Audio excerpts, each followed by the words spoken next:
¿Qué hola YouTube? ¿Cómo andan? Aquí Gonzo. Detrás de mí tengo un 2010 Toyota Prius. Este modelo del Prius tiene este problema muy constante. Ojalá vean este video y les ayude a ahorrarse un dinerito o mínimo a identificar el problema antes de que gasten dinero. Antes de que le empiecen a meter bobinas o bujías X. Y voy a hacer todos mis videos similares para que si me siguen, empiezan a seguir, puedan ver cómo va el proceso de diagnóstico o, o algo así, ¿verdad? So, la queja del cliente en este caso sería posiblemente lo mismo que tienen ustedes. Cuando lo enciendes en las mañanas o lo enciendes de que tiene rato parado, empieza a cascabelear. Soy un motor, o sea, un ruido raro como si tuviera los metales dañados. Soy como un clac. Voy a poner el video, ya verá cómo suena. Se presenta más que nada cuando vas en una velocidad fija y empiezas a acelerar de nuevo y sientes que empieza a temblar el vehículo.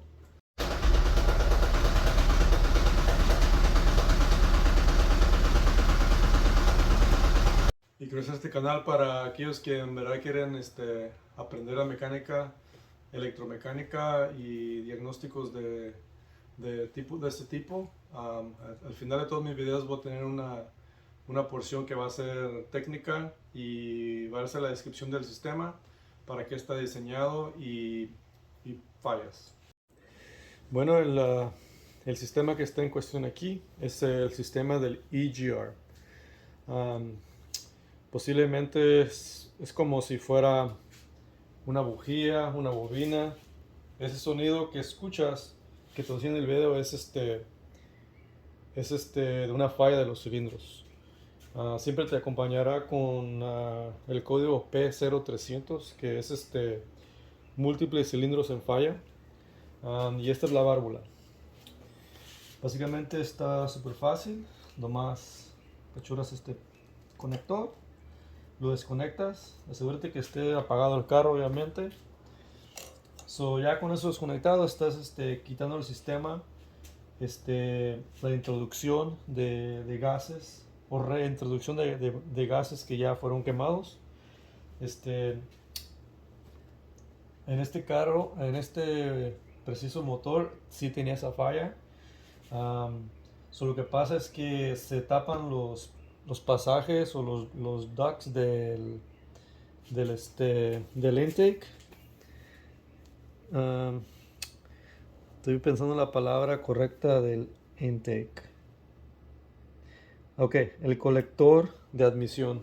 Básicamente es por donde respira el motor, se va del filtro al intake y el EGR está agarrando gas del muffle o del exhaust manifold donde sale el aire y lo está reintroduciendo al intake y del intake lo quema.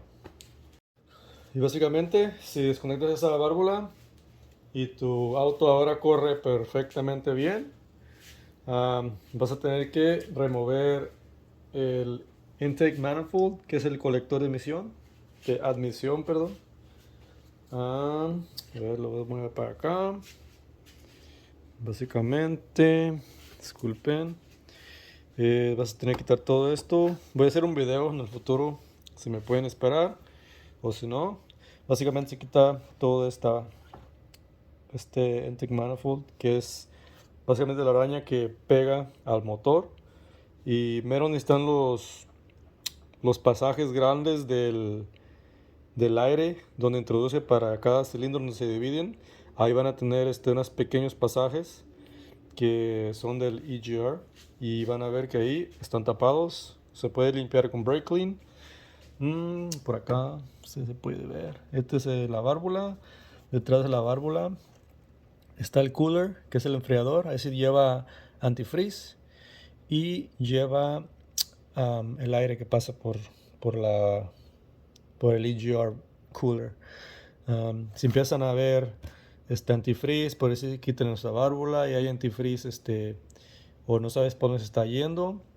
A veces hasta el carro que empieza a quemar antifreeze. No cuesta nada quitar esta válvula y ver que no tenga este antifreeze en este pasaje, porque a veces se rompen los enfriadores o los coolers y empiezan a introducir antifreeze. Um, en ese sistema ya les dije básicamente casi todos los, este, los componentes del sistema, los tubos que conectan de la válvula hasta el intake manifold, y algunos sistemas usan sensores de diferencia de presión o la pressure differential sensors. Este sistema usa el sistema MAP, que significa básicamente sensor de precisión absoluta. Ay, disculpen, yo todo lo aprendí en inglés o estoy haciendo lo mejor que puedo para traducir y que esté todo bien.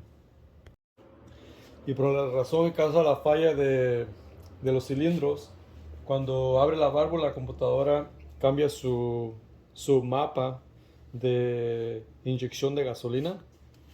Como no está entrando suficiente gas, que ya no tiene oxígeno, el motor se desbalancea del fuel mixture. La proporción de la gasolina, para aquellos que no saben, básicamente la proporción de la gasolina es 14.7 partes aire para una parte combustible o gasolina. Um, pero por eso se empieza a temblar el motor, porque obviamente tiene que estar todo exactamente o cerca de perfecto el fuel ratio. Bueno, ahí está. Ojalá les haya ayudado este video, y si aún me están escuchando, suscríbete, y si eres alguien que quiere aprender todo esto, suscríbete y hay que aprender, porque hay mucho electrónica en el futuro. Gracias y cuídense.